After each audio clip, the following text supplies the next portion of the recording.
During that war, 69 years ago today, Allied troops invaded the beaches of Normandy.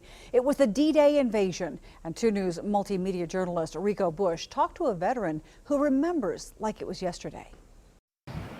I've had a lot of people say, well, how can you remember? And I said, gee whiz, how can you forget? Paul Andert remembers just about everything from June 6, 1944. If somebody said he wasn't scared, he wasn't there.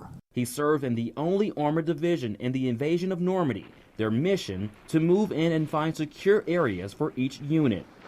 Our job was to land and find a safe place for our tanks. Paul also had to be ready to fight any Germans that might attempt to attack landing forces. We were able to surprise the Germans by landing on the 6th because they didn't think we would land. He remembers hearing fire on the beaches and seeing evidence of a fierce firefight that day. We survived, some of us did. Paul also recalls how tough the mission was. We could have been chased off that beach and it could have been a pretty bad situation. But the act of his valor and the strength of Paul's fellow troops proved to be a vital asset. As we look into the eyes of a hero, he tells us why he thinks the troops were so successful. During the invasion itself, we had lots of planes of ours in the air, of course.